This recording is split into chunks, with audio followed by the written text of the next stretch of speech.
ಪ್ರಿಯ ವಿದ್ಯಾರ್ಥಿಗಳೇ, ಕಳೆದ ತರಗತಿಯಲ್ಲಿ ಯುದ್ಧದ ಮುಂದುವರೆದಿರುವಾಗ ಎಲ್ಲಿವರೆಗಾಗಿತ್ತು ಅಂತ ಹೇಳಿದರೆ, ರಾಯಲ ಅಂತಕ್ಕಂಥ ವೈದ್ಯ ಆ ಸೈನಿಕರನ್ನು, ಗಾಯಗೊಂಡಿರ್ತಕ್ಕಂಥ ಸೈನಿಕರನ್ನು ಉಪಚರಿಸುವ ಸಲುವಾಗಿ ವಿಮಾನದಲ್ಲಿ ಹೋಗ್ತಾ ಇದ್ದ ವೈರಿಗಳ ವಿಮಾನಕ್ಕೆ ಗುಂಡಿನ ದಾಳಿ ಮಾಡಿ ಅದನ್ನು ಛಿದ್ರ ಮಾಡ್ತಾರೆ. ನದಿಗೆ ಬೀಳ್ತಾನೆ. ನದಿಗೆ ಬಿದ್ದಂಥ ಸಂದರ್ಭದಲ್ಲಿ ಕಾಲು ಕೂಡ ಏಟಾಗಿರುತ್ತೆ. ಹೇಗೋ ಕಷ್ಟಪಟ್ಟು ಈಸಿ ಆ ಮಿಂಚಿನ ಬೆಳಕಿನಲ್ಲಿ ಒಂದು ಒಂಟಿ ಮನೆ ಕಾಣುತ್ತೆ. ಅಲ್ಲಿ ತೊಳ್ಕೊಂಡು ಹೋಗ್ತಾನೆ. ತೊಳ್ಕೊಂಡು ಹೋಗುವಂಥ ಸಂದರ್ಭದಲ್ಲಿ ಅವನಿಗೆ ಒಂದು ಮಹಿಳೆ ಆತ್ಮನಾದ ಕೇಳುತ್ತೆ, ನಳಾಡ್ತಕ್ಕಂಥ ಕೇಳುತ್ತೆ.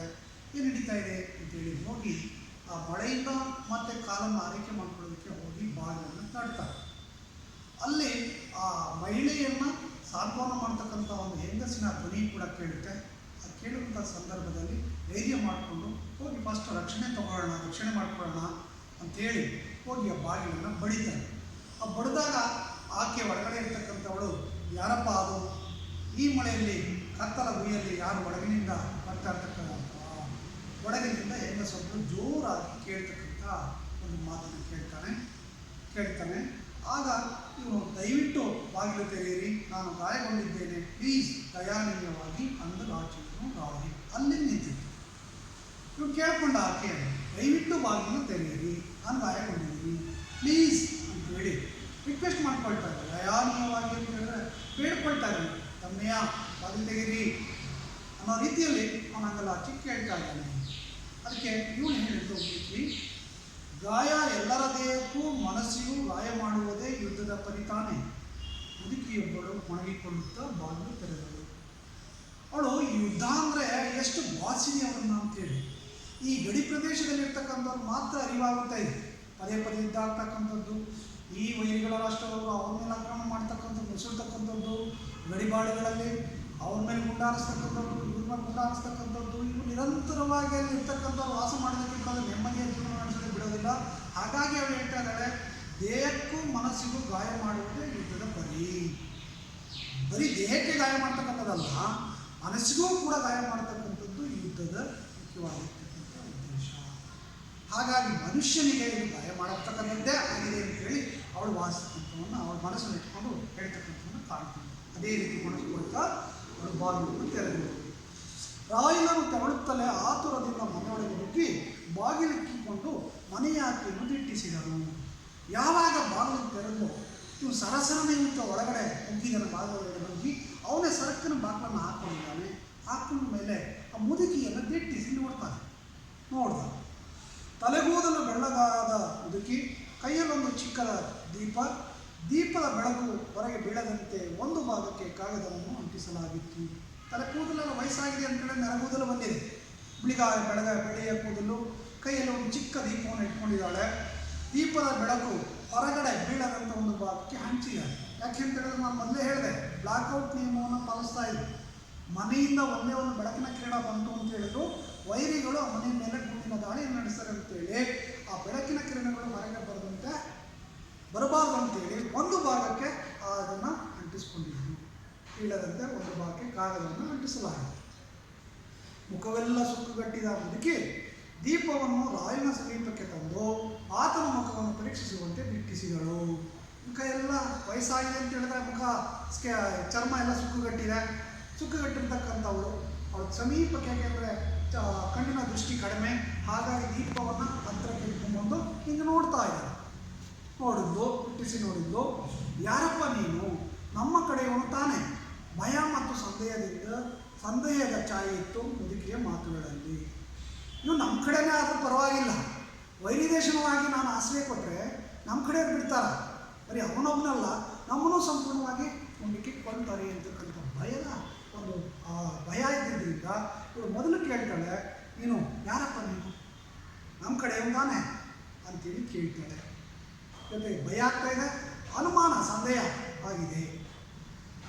ಆತನು ಮುದುಕಿಯ ಕೈಯ ದೀಪದೆಡೆಗೆ ದೃಷ್ಟಿಸಿ ಹೊಳಿಸಿ ಆ ಮುದುಕಿ ಕೈ ಹಿಡ್ಕೊಂಡಿರ್ತಕ್ಕಂಥ ದೀಪದ ಕಡೆಗೆ ಮುಖ ಮಾಡಿ ಹೇಳ್ತಾ ಇದ್ದಾನೆ, ನಾನು ಯುದ್ಧ ಮಾಡುವ ಮೂರ್ಖರ ಕಡೆಯವನಲ್ಲ, ಸಂಕಷ್ಟಕ್ಕೆ ಈಡಾದ ಮನುಷ್ಯರ ಕಡೆಯವನು ಎಂದು ಗಂಭೀರವಾಗಿ ನುಡಿದನು. ಅವನು ಹೇಳ್ದ, ನಾನು ವೈರಿ ದೇಶದವನು ನಿಮ್ಮ ದೇಶದವನು ಅಂತಕ್ಕಂಥ ಮುಖ್ಯ ಅಲ್ಲ. ಇಲ್ಲಿ ನಾನು ಯಾರು ಯುದ್ಧ ಮಾಡ್ತಾರೋ ಅವ್ರನ್ನ ನಾನು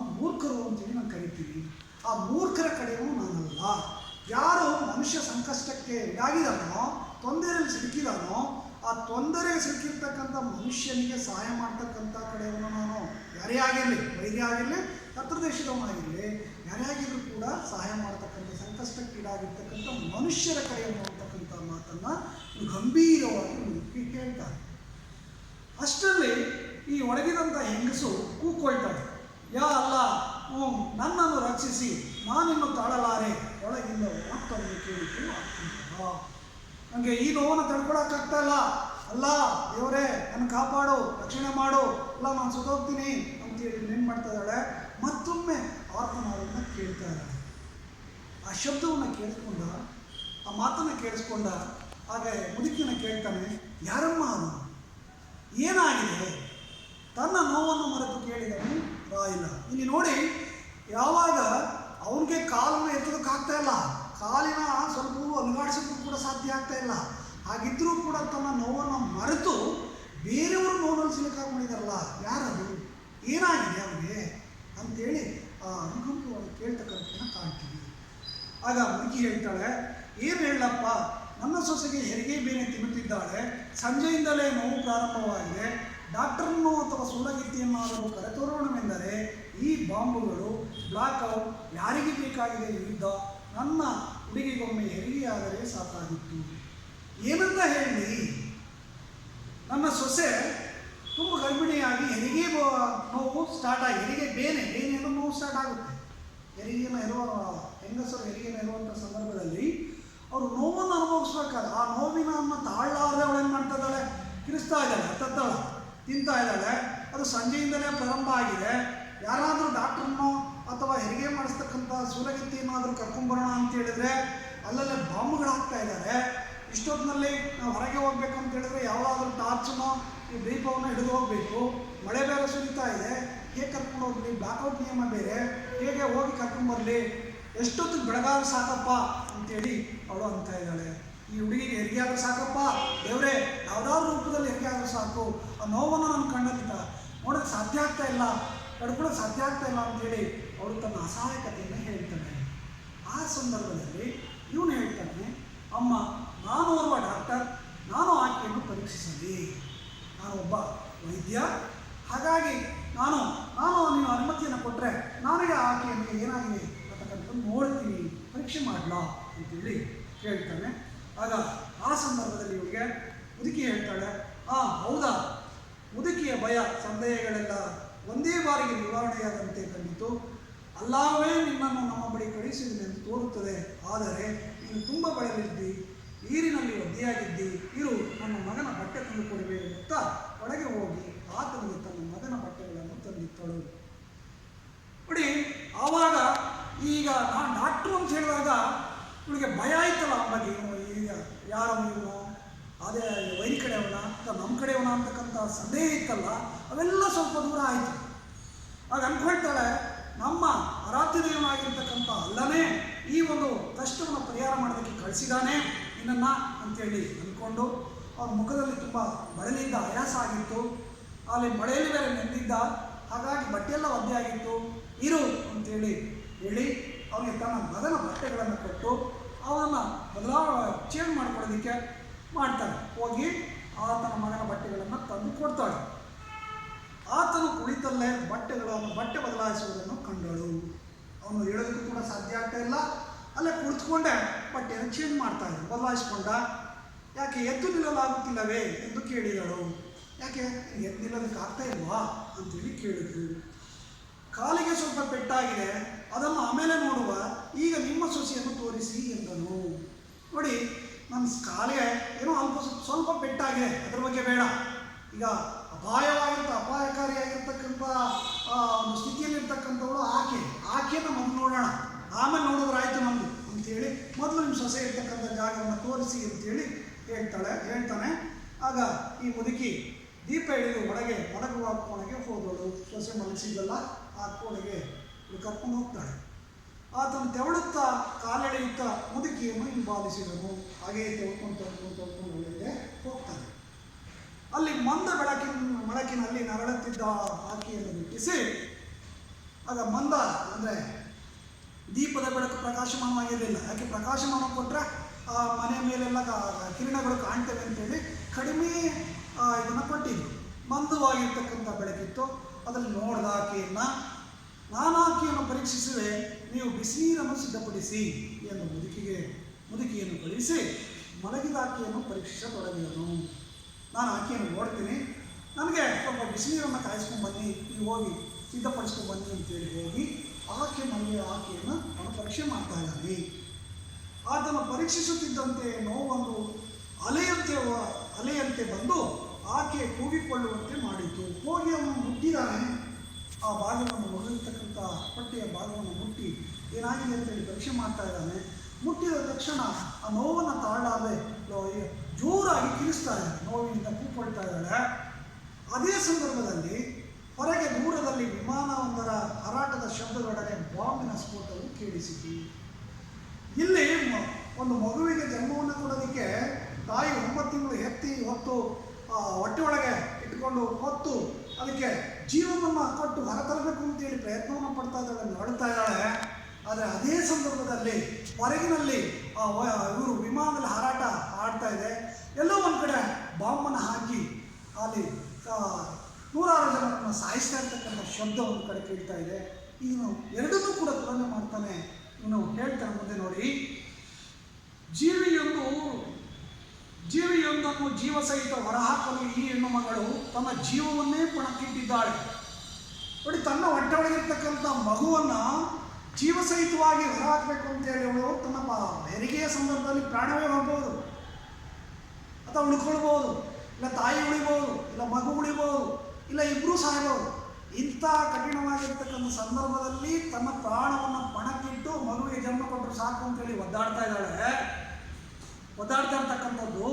ಹೊರಗೆ ಯುದ್ಧದ ಹೆಸರಿನಲ್ಲಿ ಮನುಷ್ಯ ಜೀವಿಗಳ ಸಾಮೂಹಿಕ ಕೊಲೆಯಾಗುತ್ತಿದೆ. ಹೊರಗಡೆ ನೋಡಿ, ಆ ರೀತಿ ಹೊತ್ತು ಸಾಕಿ ಸಲ್ಲಿರ್ತಕ್ಕಂಥ ತಾಯಂದಿರು ತಮ್ಮ ಜೀವವನ್ನೇ ಪಣವಾಗಿಟ್ಟು ಜನ್ಮ ಕೊಟ್ಟಿರ್ತಕ್ಕಂಥವರು, ಅಂಥ ತಾಯಂದಿ ನೂರಾರು ತಾಯಂದಿರ ಮಕ್ಕಳುಗಳನ್ನು ಅಥವಾ ಮನುಷ್ಯರನ್ನು ಅವರು ಒಂದು ಬೆಲೆ ಇಲ್ಲದಂಥ ಮನುಷ್ಯರ ಜೀವಕ್ಕೆ ಬೆಲೆ ಇಲ್ಲದಂತೆ ಬಾಂಬುಗಳನ್ನು ಹಾಕಿ ನಾಶ ಮಾಡ್ತಾ ಇದ್ದಾರಲ್ಲ, ಈ ಮನುಷ್ಯನಿಗೆ ಅರ್ಥ ಆಗೋದಿಲ್ಲವೇ?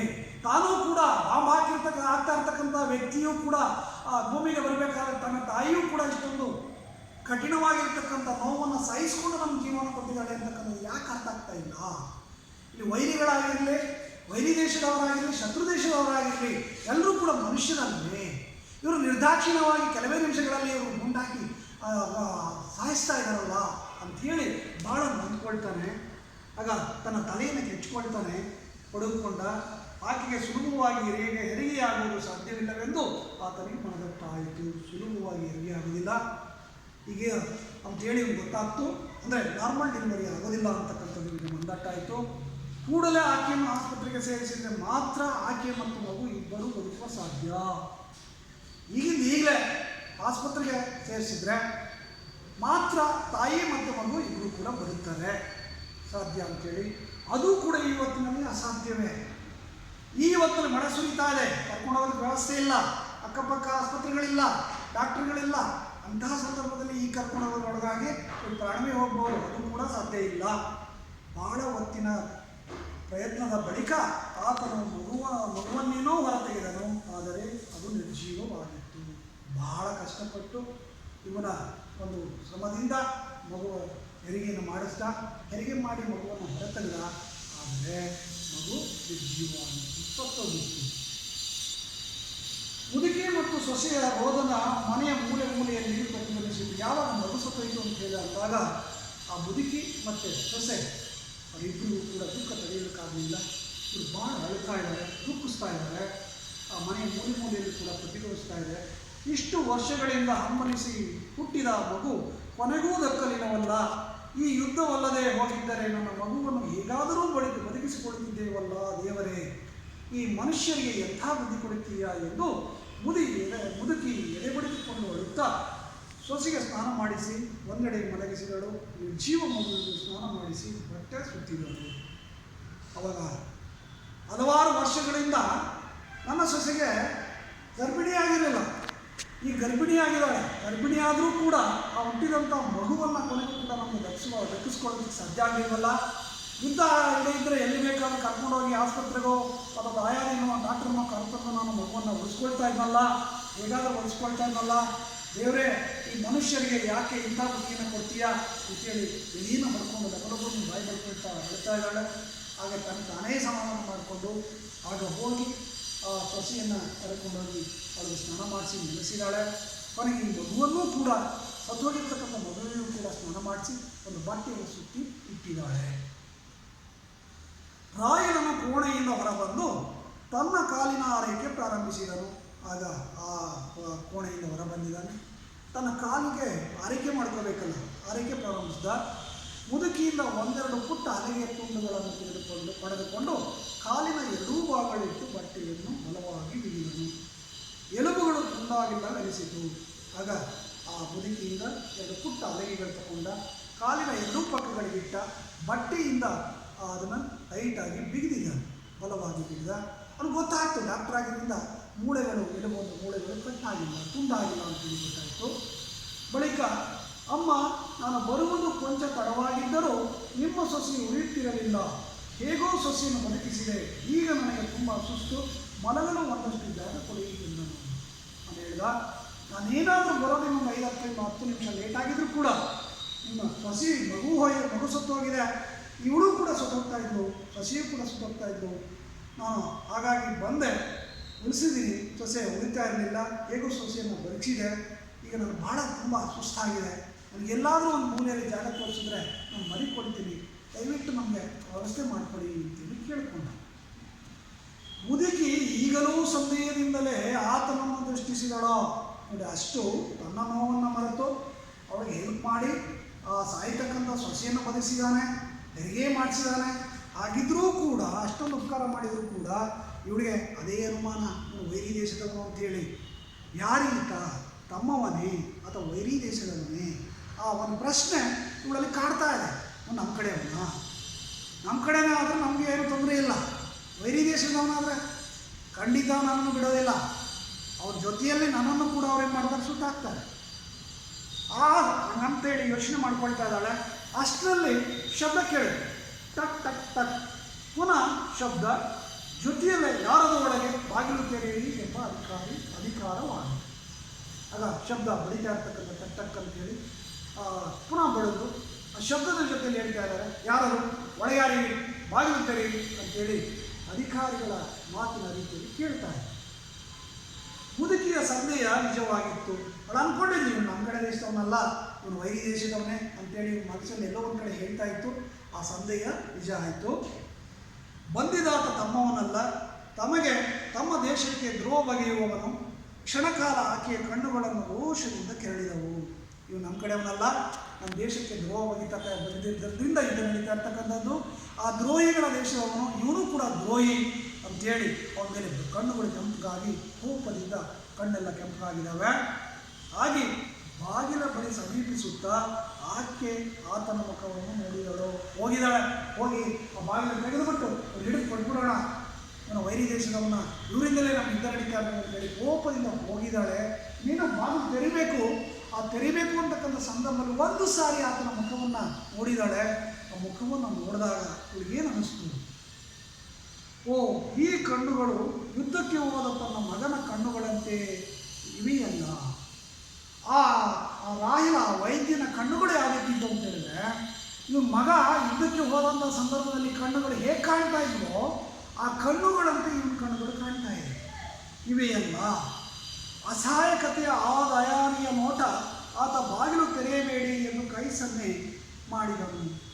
ಅವನು ಬೇಡ್ಕೊಳ್ತಾ ಇದ್ದಾನೆ, ಕೈ ಸನ್ನೆ ಮಾಡ್ತಾನೆ, ದಯವಿಟ್ಟು ಬಾಗಿಲು ತೆರಿಬೇಡಿ ದಮ್ಮೆಯ ಅಂಥೇಳ ಈ ರೀತಿ ಮಾತಾಡ್ತಾ ಇಲ್ಲ, ಕೈ ಸನ್ನೆ ಮಾಡ್ತಾ ಇದ್ದಾನೆ, ದಯಾನಿಯಾಗಿ ಬೇಡ್ಕೊಳ್ತಾನೆ, ನಾನು ಪ್ರಾಣ ಉಳಿಸಿ, ಅವ್ರೇನಾದರೂ ಅವ್ರು ಬಂತು ಅಂತ ಹೇಳಿದ್ರೆ ನಾನು ಖಂಡಿತವಾಗಿ ಬಿಡೋದಿಲ್ಲ, ನನ್ನ ಕೊಂದು ಹಾಕ್ಬಿಡ್ತಾರೆ, ಬಾಗಿಲು ತೆಗೆದ್ಬಿಡಿ ಅಂತೇಳಿ ಕೇಳ್ಕೊಳ್ತಾ ಇದ್ದಾನೆ. ಅದು ಇವಳಿಗೆ ಕಾಣ್ತು. ಬಾಗಿಲು ತೆರೀರಿ, ಈ ಬಾರಿ ಗರ್ಜನೆಯಾಗಿ ಬಂತು ಹೊರಗಿನ ಧ್ವನಿ. ಎಷ್ಟೊತ್ತಾದರೂ ಕೂಡ ಬಾಗಿಲು ತೆರೀದೇ ಇದ್ದಾಗ ಹೊರಗಿನಿಂದ ಆ ಸೈನ್ಯ ಅಧಿಕಾರಿಗಳು ಬಾಗಿಲು ತೆರೀರಿ, ಬಾಗಿಲು ತೆರೀತಿರೋ ಇಲ್ವೋ ಅನ್ನೋ ರೀತಿಯಲ್ಲಿ ಅವ್ರು ಕೇಳಿದ್ದಾರೆ. ನನಗೆ ಕೇಳ್ತು. ನಿಶಬ್ದವಾಗಿ ರಾಯಲನನ್ನು ಸೊಸೆ ಮಲಗಿದ ಕೋಣೆಗೆ ಕಳುಹಿಸಿ ಮಂಚದಡಿಯನ್ನು ತೋರಿಸಿದಳು.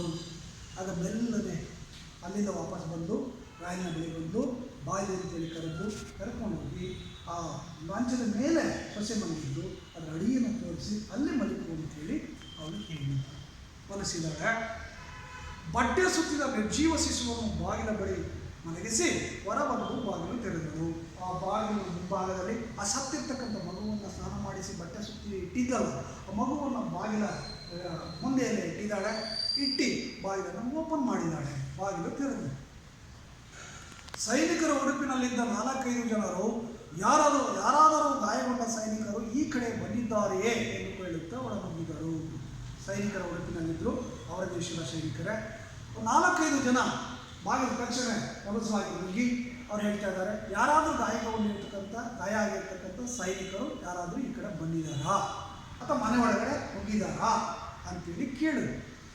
ಇಲ್ಲವಲ್ಲ, ಮುದುಕಿ ನೋಡಿದ್ರು. ಅವನಿದ್ರೂ ಕೂಡ ಇಲ್ಲ ಅಂತೇಳಿ ಹೇಳ್ತಾರೆ.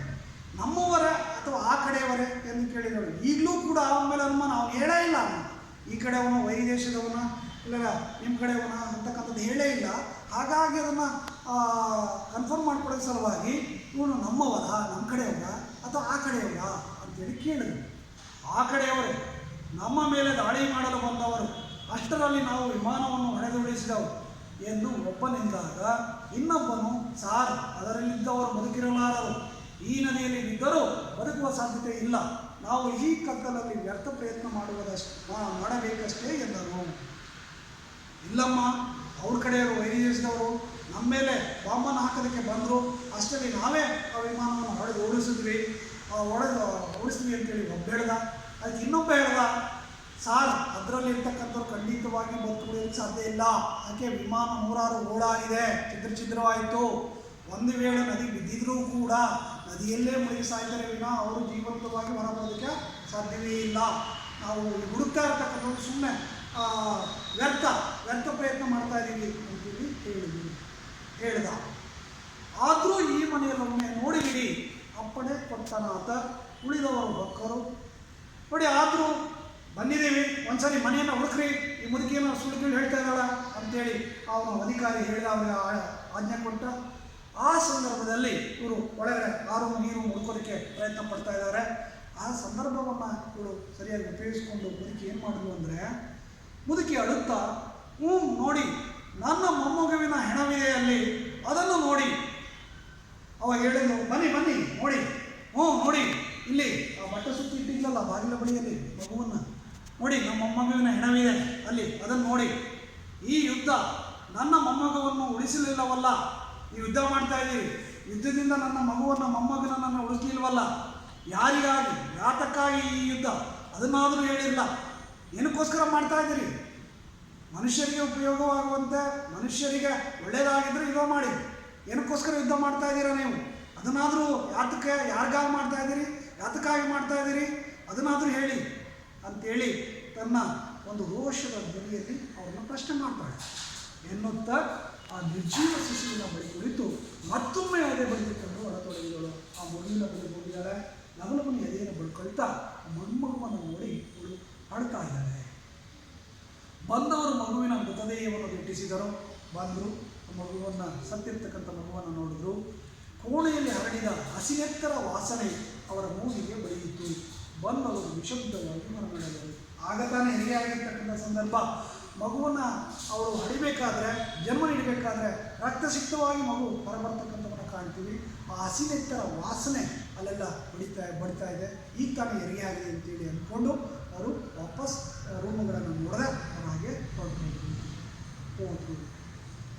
ಬಳಿಕ ಆಕೆ ರಾಯಲನನ್ನು ಹೊರಗೆ ಕರೆದು ಒಂದು ಕೋಣೆ ತೋರಿಸಿ, ಈ ರಾತ್ರಿಯನ್ನು ಈ ಕೋಣೆಯಲ್ಲೇ ಕಳೆಯಿರಿ, ನಾಳೆ ಬೇರೇನಾದರೂ ಏರ್ಪಾಡು ಮಾಡುವ ಎಂದಳು. ಕರೆದು ಬಾ ಹೋದ್ರು ಅಂತೇಳಿ ಅವ್ರು ಹೋದ್ಮೇಲೆಲ್ಲ ಕನ್ಫರ್ಮ್ ಮಾಡಿಕೊಂಡು ಅವಳನ್ನು ಕರೆದಿದ್ದಾಳೆ. ಬಾ ಅಂತೇಳಿ ಇನ್ನೊಂದು ಕೋಣೆ ತೋರಿಸಿ, ಈ ರಾತ್ರಿ ಇಲ್ಲೇ ಉಳ್ಕೊ, ಬೆಳಿಗ್ಗೆ ಏನಾದರೂ ವ್ಯವಸ್ಥೆ ಮಾಡಿ ನೀನು ತಪ್ಪಿಸ್ಕೊಳ್ಳೋದಂತೆ ನೀನೇನಾದರೂ ಮಾಡೋಣ, ಬೆಳಿಗ್ಗೆ ಯೋಚನೆ ಮಾಡೋದಾಯಿತು ಅಂತೇಳಿ ನೀವು ಮಲಗೋದಕ್ಕೆ ಜಾಗವನ್ನು ಕೊಟ್ಟಿದ್ದಾಳೆ ಎಂದಳು. 1-2 ದಿನದಲ್ಲಿ ಪರಸ್ಪರರಲ್ಲಿ ವಿಶ್ವಾಸ ಮೂಡಿತು. 1-2 ದಿನ ಹೊರಗಡೆ ಹೋಗೋದಕ್ಕೆ ಸಾಧ್ಯವೇ ಆಗಲಿಲ್ಲ, ಯಾಕೆಂದರೆ ಕಾಲ ಏಟಾಗಿದೆ. ಆ ಸಂದರ್ಭದಲ್ಲಿ ಇವನು ಹೋಗೋದಕ್ಕೆ ಸಾಧ್ಯ ಇಲ್ಲ. ಹಾಗಾಗಿ 1-2 ದಿನ ಅಲ್ಲೇ ಇದ್ದಂಥ ಸಂದರ್ಭದಲ್ಲಿ ಇವರಿಬ್ಬರು ಕೂಡ ಪರಸ್ಪರ ಇವನ ಮೇಲೆ ಆಕೆಗೆ ನಂಬಿಕೆ ಬಂತು, ಅವಳ ಮೇಲೆ ಇವಳಿಗೆ ನಂಬಿಕೆ ಬಂತು. ಈ ರೀತಿ ಪರಸ್ಪರ ವಿಶ್ವಾಸ ಬಂತು. ಇಬ್ಬರೂ ಕೂಡ ತಮ್ಮ ಆಗಿರ್ತಕ್ಕಂಥ ಸುಖ ದುಃಖಗಳನ್ನು ಹೇಳ್ಕೊಳ್ಳೋದಕ್ಕೆ ಪ್ರಯತ್ನವನ್ನು ಪಟ್ಟಿದ್ದಾರೆ. ಅದರಲ್ಲಿ ಮುದುಕಿಯೇ ಮೊದಲು ತನ್ನ ಕಡತವನ್ನು ಬಿಚ್ಚಿದ್ಲು. ತಾನೇ ತನ್ನ ಕಷ್ಟವನ್ನು ಆಕೆಗೆ ಅವನಲ್ಲಿ ಹೇಳ್ಕೊಳ್ತಾ ಇದ್ದ. ನೋಡಪ್ಪ, ನಾನು ಈ ಊರಿಗೆ ಬಂದು 50 ವರ್ಷಗಳಾದರೂ ಆಗಿರಬಹುದು. ಮದುವೆಯಾಗಿ ನವವಧುವಾಗಿ ಈ ಊರನ್ನು ಪ್ರವೇಶಿಸಿದೆ. ಕೆಲವು ಕಾಲ ನೆಮ್ಮದಿಯಿಂದಲೇ ಇದ್ದೆವು. ಜಮೀನು ಆಸ್ತಿ ನಮಗೆ ಸಾಕಾಗುವಷ್ಟಿತ್ತು, ಈಗಲೂ ಇದೆಯನ್ನು. ಆದರೆ ನೆಮ್ಮದಿಯಿಂದ ಬದುಕಲು ಈ ಜನ ಬಿಡಬೇಕಲ್ಲ. ಯುದ್ಧವಂತೆ ಇದ್ದ ತಿರಸ್ಕಾರದಿಂದ ನುಡಿದಳು ಮುದುಕಿ. ಅವಳು ತಾನು ಇಲ್ಲಿಗೆ ಹೇಗೆ ಬಂದೆ, ಈ ಊರಿಗೆ ಹೇಗೆ ಬಂದೆ, ನನ್ನ ಕಷ್ಟ ಏನು ಅಂತಕ್ಕಂಥದ್ದು ಹೇಳ್ಕೊಳ್ತಾ ಇದ್ದಾಳೆ. ನಾನು ಈ ಊರಿಗೆ ಒಂದು 50 ವರ್ಷಗಳಾಗಿರ್ಬೋದು. ನಾನು ಮದುವೆಯಾಗಿ ನನ್ನ ಗಂಡನ ಮನೆಗೆ ಮದುವೆ ಹೆಣ್ಣಾಗಿ ಬಂದಿದ್ದು, ಊರನ್ನು ಪ್ರವೇಶಿಸಿದ್ದು. ಕೆಲವು ವರ್ಷಗಳವರೆಗೆ ನಾವು ಗಂಡ ಹೆಂಡತಿ ಮತ್ತು ನಮ್ಮ ಸಂಸಾರ ಭಾಳ ನೆಮ್ಮದಿಯಿಂದ ಸಂತೋಷದಿಂದ ಇದ್ದೋ. ನಮ್ಗೆ ಸಾಕಷ್ಟು ಜಮೀನು ಕೂಡ ಇದೆ, ಈಗಲೂ ಕೂಡ ಇದೆ. ಅದರ ನೆಮ್ಮದಿಯಿಂದ ಬದುಕೋದಕ್ಕೆ ಈ ಜನ ಬಿಡಬೇಕಲ್ಲ, ಬಿಡ್ತಾ ಇಲ್ಲ. ಯುದ್ಧವಂತೆ ಇದ್ದ ಅಂತೇಳಿ ಯುದ್ಧದ ಬಗ್ಗೆ ತಿರಸ್ಕಾರದಿಂದ ಈ ಮಾತನ್ನು ಅವರಿಗೆ ಹೇಳಿದ್ದು. ಇವ್ರಿಗೆ ಕ್ಯೂರಿಯಾಸಿಟಿ, ರಾಯಲಿಗೆ ಕೇಳ್ತಾನೆ, ಆಗಲೂ ಯುದ್ಧವಾಗಿತ್ತು ಅಜ್ಜಿ? ರಾಯಲ ಕೇಳಿದ. ಈಗ ಯುದ್ಧ ನಡೀತಾ ಇದೆಯಲ್ಲ, ಹಾಗೆ 50 ವರ್ಷಗಳ ಹಿಂದೆ ನೀವು ಊರಿಗೆ ಬಂದೆ ಅಂತಲ್ಲ, ಆ ಸಂದರ್ಭದಲ್ಲೂ ಯುದ್ಧ ಆಗಿತ್ತಾ ಅಂಥೇಳಿ ಅವನ ಕಾತುರದಿಂದ ಕೇಳ್ತಾ ಇದ್ದ. ಆಗ ಈ ಊರು ಆ ದೇಶದವರ ಕೈಯಲ್ಲಿತ್ತು. ಅವರ ಧರ್ಮ ಬೇರೆ, ನಮ್ಮ ಧರ್ಮ ಬೇರೆ ಎಂಬ ಕಾರಣಕ್ಕೆ ಆಗ ಯುದ್ಧ ಮಾಡಿದರು. ಹೌದಪ್ಪ, ನಾನು ಮದುವೆಯಾಗಿ ಬಂದಂಥ ಸಂದರ್ಭದಲ್ಲಿ ಈ ಊರಿದೆಯಲ್ಲ, ಈ ಊರು ವೈರಿಗಳ ದೇಶದ ಕೈಯಲ್ಲಿ ಇತ್ತು. ಅವ್ರ ಧರ್ಮವೇ ಬೇರೆ, ನಮ್ಮ ಧರ್ಮವೇ ಬೇರೆ ಅಂಥೇಳಿ ಆಗ ಈ ಊರನ್ನು ಅವರಿಂದ ಪಡ್ಕೊಳ್ಳೋದಕ್ಕೆ ಯುದ್ಧ ಮಾಡಿದ್ರು. 1000 ಗಟ್ಟಲೆ ಪ್ರಾಣ ತೆತ್ತ ಬಳಿಕ ಯುದ್ಧ ನಿಂತು ಈ ಊರು ಈ ದೇಶಕ್ಕೆ ಸೇರಿತ್ತು. ಸಾವಿರಾರು ಜನ ಸತ್ರು. ಆ ಸತ್ತ ನಂತರ ಅವರನ್ನು ಸೋಲಿಸಿ ಈ ಊರನ್ನು ವಶಪಡಿಸ್ಕೊಂಡು ಇದು ಸೇರಿಕೊಂಡು ಈ ದೇಶಕ್ಕೆ ಸೇರಿಸ್ತು. ಊರೇನೋ ಕೈ ಬದಲಾಯಿಸಿತು, ಆದರೇನೋ ನಮ್ಮ ಬದುಕಿನಲ್ಲೇನಾದರೂ ವ್ಯತ್ಯಾಸವಾಗಿದೆಯೇ? ನೋಡಿ, ಹೇಳ್ತಾ ಇದ್ದಾಳೆ ಇಲ್ಲಿ, ಆ ದೇಶದಿಂದ ಈ ದೇಶದವರು ಬಂತು, ಇವ್ರ ಧರ್ಮದವರೇ ಆಗಿರ್ತಕ್ಕಂಥವ್ರು ಸೇರಿಸ್ಕೊಂಡ್ರು, ಸರಿ. ಆದರೆ ನಮ್ಮ ಬದುಕಿನಲ್ಲಿ ಯಾವುದೇ ರೀತಿ ವ್ಯತ್ಯಾಸ ಆಗಿಲ್ಲ. ಅಲ್ಲಿ ಯಾವ ರೀತಿ ಅವರಲ್ಲಿದ್ದಾಗ ಯಾವ ರೀತಿ ಕಷ್ಟಪಟ್ಟು ದುಡಿತಾ ಇದ್ವೋ, ಬೆವರು ಸುರಿಸಿ ದುಡಿತಾ ಇದ್ವೋ, ಅದೇ ರೀತಿ ಇಲ್ಲೂ ಕೂಡ ದುಡಿತಾ ಇದ್ದೀವಿ. ಅಲ್ಲಿ ಯಾವ ರೀತಿ ನೋವನ್ನು ಅನುಭವಿಸ್ತಾ ಇದ್ವೋ ಅದೇ ನೋವನ್ನು ಇಲ್ಲೂ ಕೂಡ ಅನುಭವಿಸ್ತಾ ಇದ್ವಿ. ನಮ್ಮ ಬದುಕಿನಲ್ಲಿ ಯಾವುದೇ ರೀತಿ ವ್ಯತ್ಯಾಸ ಆಗಿಲ್ಲ. ನಾವು ಬೆವರಿಳಿಸಿ ದುಡಿದುದನ್ನು ಈ ಜನರು ಹಲವು ಹೆಸರು ಹೇಳಿ, ಹಲವು ಕಾರಣ ನೀಡಿ ದೋಚಿಕೊಂಡು ಹೋಗುತ್ತಾರೆ. ದುಡಿದುದನ್ನು ಕೊಂಡು ಹೋದರೆ ಹಾಳಾಗಲಿ ಎಂದು ಸುಮ್ಮನಿರಬಹುದು. ಮನೆಯ ಮಕ್ಕಳನ್ನು ಯುದ್ಧಕ್ಕೆ ಕರೆದೊಯ್ಯುತ್ತಾರಲ್ಲ, ಅವರ ಮನೆ ಹಾಳಾಗ ನೆಲಕ್ಕೆ ಕೈ ಬಡಿದು ತಪ್ಪಿಸಿದಳು ಮುದುಕಿ. ನಾವು ಕಷ್ಟಪಟ್ಟು ಸಂಪಾದನೆ ಮಾಡಿರ್ತಕ್ಕಂಥ ಹಣವನ್ನು ಅವರು ಯುದ್ಧದ ಸಂದರ್ಭದಲ್ಲಿ ಬಂದು ಅವರು ದೋಚ್ಕೊಂಡು ಹೋಗ್ತಾರೆ. ಗಡಿ ಪ್ರದೇಶಗಳಲ್ಲಿ ಇರ್ತಕ್ಕಂಥ ಅಕ್ಕಪಕ್ಕ ಊರುಗಳಲ್ಲಿ ಸೈನಿಕರು ನುಗ್ತಕ್ಕಂಥದ್ದು, ಅವ್ರಿಗೆ ಬೇಕಾಗಿರ್ತಕ್ಕಂಥ ವಸ್ತುಗಳನ್ನು ಕೇಳೋದಿಲ್ಲ ತಗೊಂಡು ಹೋಗ್ತಕ್ಕಂಥದ್ದು. ಬರೀ ಅಷ್ಟೇ ಅಲ್ಲ, ಹಣಕಾಸನ್ನು ಬಲವಂತವಾಗಿ ತಗೊಳ್ತಕ್ಕಂಥದ್ದು, ಮತ್ತು ಯುದ್ಧಕ್ಕೆ ಸಹಾಯ ಮಾಡಿರ್ತಕ್ಕಂಥದ್ದು. ಈ ರೀತಿ ನಾವು ಬದುಕಿರ್ತಕ್ಕಂಥ, ನಾವು ಕಷ್ಟಪಟ್ಟು ಸಂಪಾದನೆ ಮಾಡಿರ್ತಕ್ಕಂಥ ಸಂಪತ್ತನ್ನೆಲ್ಲವನ್ನೂ ಕೂಡ ಯುದ್ಧ ಅಂತಕ್ಕಂಥ ನೆಪದಲ್ಲಿ ನಮ್ಮಿಂದ ಕಿತ್ಕೊಂಡು ಹೋಗ್ತಾರೆ. ಅಷ್ಟೇ ಅಲ್ಲ, ಅಷ್ಟಕ್ಕಾದರೂ ಹೋಗಲಿ ಸಂಪಾದನೆ ಮಾಡ್ಕೊಳ್ಳೋಣ, ನಾವೊಂದಿದ್ರೆ ಸಂಪಾದನೆ ಮಾಡ್ಕೊಳ್ಳೋಣ ಅಂತೇಳಿ ಸುಮ್ಮನಿದ್ರೆ, ನಮ್ಮ ಮನೆಯಲ್ಲಿರ್ತಕ್ಕಂಥ ಮಕ್ಕಳಾಗಿರಲಿ ಗಂಡಸರಾಗಿರಲಿ ಅವರನ್ನು ಕೂಡ ಯುದ್ಧಕ್ಕೆ ಕರ್ಕೊಂಡು ಹೋಗ್ತಾರಲ್ಲ, ಅವ್ರ ಮನೆ ಹಾಳಾಗ ಅಂತೇಳಿ ಅವಳು ಬೈತಾ ಇದ್ದಾಳೆ. ಪುನಃ ನೆಲಕ್ಕೆ ಕೈ ಬಡಿದು ಶಪಿಸ್ತಾಳೆ ಅವರನ್ನು. ಈಗ ನಿಮ್ಮ ಮಗನಲ್ಲಿದ್ದವನಮ್ಮ ರಾಯಲ ಕೇಳಿದ. ಈಗ ನಿಮ್ಮ ಮಗ ಎಲ್ಲವನ್ನೇ ಅಂತೇಳಿ ರಾಯಲ ಕೇಳಿದ. ಯುದ್ಧಕ್ಕೆ ಹೋಗಿದ್ದಾನೆ. ನನ್ನ ಮಗನಿನ್ನು ಚಿಕ್ಕ ಹುಡುಗನಾಗಿದ್ದಾಗ ಯುದ್ಧಕ್ಕೆ ಹೋದ. ಅವನ ತಂದೆ ಹಿಂದಿರುಗಲಿಲ್ಲ. ಎದೆ ತುಂಬ ಬೂದಿ ಮುಚ್ಚಿದ ಕೆಂಡ. ಎದೆಯ ಗಾಯ ಎಂದಿಗೂ ಇದೆ. ಅವಳು ಕೇಳ್ತಾನೆ ರಾಯಲ, ನಿಮ್ಮ ಮಗ ಇಲ್ಲಮ್ಮ ಅಂಥೇಳಿ ಕೇಳಿದಾಗ ಅವನು ಯುದ್ಧ ಮಾಡೋದಕ್ಕೆ ಹೋಗಿದ್ದಾನೆ. ನನ್ನ ಮಗನಿನ್ನು ಚಿಕ್ಕ ಹುಡುಗನಾಗಿದ್ದಾಗ, ಇನ್ನೂ ಚಿಕ್ಕವನಾಗಿದ್ದ ಆ ಸಂದರ್ಭದಲ್ಲೇ ಯುದ್ಧಕ್ಕೆ ಹೋದ. ಅವರ ತಂದೆಯನ್ನು ಕರ್ಕೊಂಡು ಹೋಗಿದ್ರು ಯುದ್ಧ ಮಾಡೋದಕ್ಕೆ. ಯುದ್ಧ ಮಾಡೋದಕ್ಕೆ ಹೋದಂಥ ಸಂದರ್ಭದಲ್ಲಿ ತಂದೆ ಯುದ್ಧದಲ್ಲಿ ಮರಣವನ್ನು ಹೊಂದರು, ಹಿಂತಿರುಗಲಿಲ್ಲ. ಗಂಡನನ್ನು ಕಳ್ಕೊಂಡಿರ್ತಕ್ಕಂಥ ನೋವಿನ ದುಃಖ ಬೂದಿ ಮುಚ್ಚಿದ ಕೆಂಡದಂತೆ ಹಾಗೇ ಇದೆ. ಮೇಲೆ ನೋಡೋದು ಬೂದಿ, ಏನೂ ಇಲ್ಲಪ್ಪ ಅಂಥೇಳಿ ಅದು ಕೈ ಹಾಕಿದಾಗ ಒಳಗಡೆ ಕೆಂಡ ಇರುತ್ತಲ್ಲ, ಬಿಸಿ ಇರುತ್ತಲ್ಲ, ಆ ನೋವಿನ ಸಂಕಟದ ನೋವು ಹೃದಯದಲ್ಲಿ ಅವ್ರಿಗೆ ಇನ್ನೂ ಕೂಡ ಹಾಗೇ ಇದೆ. ಆ ಗಾಯವನ್ನು ಇಂದಿಗೂ ಕೂಡ ಹಾಗೆ ಇಟ್ಕೊಂಡಿದ್ದಾಳೆ. ನೋಡು, ಎಲ್ಲ ದುಃಖವನ್ನು ನುಂಗಿಕೊಂಡು ಮಗನನ್ನು ಸಾಕಿಸಲು ಇದೆ. ನನಗೆ ಆಗಿರ್ತಕ್ಕಂಥ ನನ್ನ ಗಂಡನನ್ನು ಕಳ್ಕೊಂಡಿದ್ರು ಕೂಡ ಧೈರ್ಯಗೆಡದೆ ನನ್ನ ಮಗನಾದರೂ ಚೆನ್ನಾಗಿ ಸಾಕಿ ಸಲಹಿ ಬೆಳೆಸಿ ದೊಡ್ಡವನಾಗಿ ಮಾಡಿ ಅವನು ನೆಮ್ಮದಿಯಿಂದ ಜೀವನ ಮಾಡಬೇಕು, ಅವನು ಮದುವೆ ಮಾಡಿ ಮೊಮ್ಮಕ್ಕಳನ್ನು ನೋಡಬೇಕು ಅಂತೇಳಿ ಅವೆಲ್ಲವನ್ನ ನಾನು ನನ್ನ ಎದೆಯಲ್ಲೇ ನುಂಗ್ಕೊಂಡು ನನ್ನ ಮಗನನ್ನು ಸಾಕಿ ಸಲುವುದೇ. ಮದುವೆಯನ್ನೂ ಕೂಡ ಮಾಡಿದೆ. ಈಗ 5-6 ವರ್ಷಗಳ ಬಳಿಕ ಸೊಸೆ ಗರ್ಭಿಣಿಯಾದ್ದು. ಒಂದು 5-6 ವರ್ಷಗಳವರೆಗೆ ಅವರಿಗೆ ಮಕ್ಕಳೇ ಆಗಿರಲಿಲ್ಲ, ಗರ್ಭಿಣಿಯಾಗಿರಲಿಲ್ಲ. ಈಗ ಗರ್ಭಿಣಿಯಾಗಿದ್ದಾಳೆ. ಆದರೂ ಮನೆಯಲ್ಲೊಂದು ಪುಟ್ಟ ಮಗುವಿನ ಅಳು ಕೇಳಲು ನನ್ನ ಮಗನು ದಿಗಾಲಲ್ಲಿ ನಿಂತು ಕಾಯುತ್ತಿದ್ದನು. ಅವನಿಗೆ ಭಾಳ ಆಸೆ. 5-6 ವರ್ಷ ಆದಮೇಲೆ ನನ್ನ ಹೆಂಡತಿ ಗರ್ಭಿಣಿಯಾಗಿದ್ದಾಳಲ್ಲ, ನಾನು ಅಪ್ಪ ಆಗ್ತೀನಲ್ಲ, ನನಗೆ ಮಗ ಹುಡ್ತಾನಲ್ಲ ಅಥವಾ ಮಗಳು ಹುಡ್ತಾಳಲ್ಲ ಅಂತೇಳಿ ಆ ಪುಟ್ಟ ಮಗನ ಶಬ್ದವನ್ನು ಕೇಳಬೇಕು ಅಂತೇಳಿ ಭಾಳ ಕಾತುರದಿಂದ ಇದ್ದ ಕಾಯ್ತಿದ್ದನು. ಅಷ್ಟರಲ್ಲಿ ಬಂತು ಯುದ್ಧ ಬಂದ ತಕ್ಷಣ ನನ್ನ ಮಗನನ್ನು ಕೂಡ ಯುದ್ಧಕ್ಕೆ ಕರ್ಕೊಂಡು ಹೋದರು.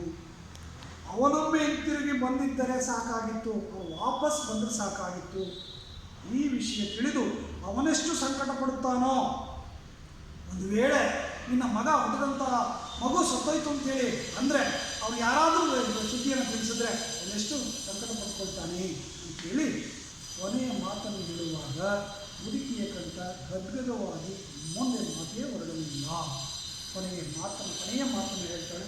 ಹೇಳುವಂಥ ಸಂದರ್ಭದಲ್ಲಿ ಕಂಠ ಬಿದ್ದಿದೆ, ಅದೇ ದುಃಖ ಬರ್ತಾ ಇದೆ, ಮಾತು ಬರ್ತಾ ಇಲ್ಲ.